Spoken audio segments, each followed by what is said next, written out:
Good evening everyone. Today I want to practice about a unique topic. আজিৰ টপিকটো অলপ unique হয় কাৰণ আমি আজি এটা ইউনিক টপিকৰ বিষয়ে আলোচনা কৰিম। ইয়াত আছে কোনো শব্দত যদি এলৰ পিছত কে এফ এম ডি থাকিলে এলৰ উচ্চাৰণ নহয়। মানে কোনো শব্দত যদি এই চাৰিটা লেটাৰ কে এফ এম আৰু ডি যদি থাকে তেনেহলে এলৰ উচ্চাৰণ নহব। উদাহৰণস্বৰূপে ইয়াত চাৰিটা উদাহৰণ দিয়া আছে।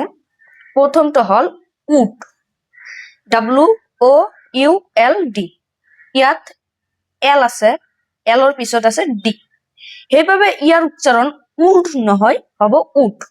কিয়নো আমি আগতে শিকিছো যে যদি এই চাৰিটা letter K F M D থাকে তেনেহলে এলৰ উচ্চাৰণ নহব।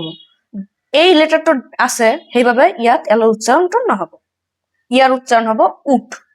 ইয়াতে আছে টক, TALK, এলৰ পিছত কে লেটাৰটো থকাৰ বাবে ইয়াত এলৰ উচ্চাৰণটো নহব, ইয়াৰ উচ্চাৰণটো হব টক।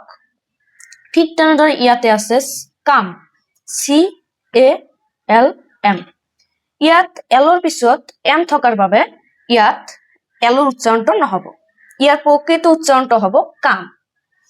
HALF, এলৰ পিছত ইয়াত এফ আছে আৰু এফ থাকিলে আমি জানো যে এলৰ উচ্চাৰণ নহয়, সেইবাবে ইয়াত এলৰ উচ্চাৰণ নহব আৰু ইয়াৰ উচ্চাৰণটো হব হাফ। আজিৰ টপিকটো আমাৰ এইটোৱে আছিল যে আজি আমি কেনেকৈ উচ্চাৰণ কৰিব পাৰো। এনেদৰে যদি আমি এইবোৰ যদি আমি ভালদৰে শিকি লওঁ তেনেহলে আমি উচ্চাৰণত কেতিয়া ভুল নহব।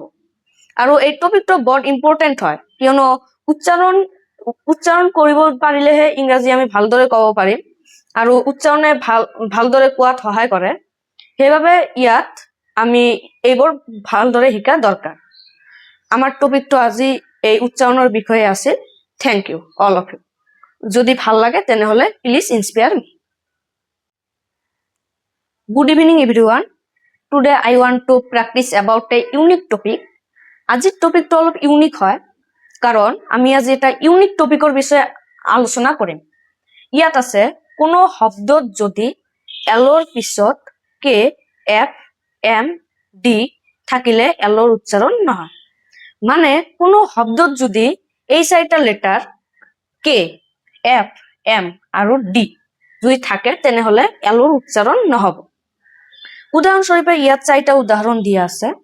প্ৰথমটো হল উড, WOULD, ইয়াত এল আছে, এলৰ পিছত আছে ডি, সেইবাবে ইয়াৰ উচ্চাৰণ উড নহয়, হব উড।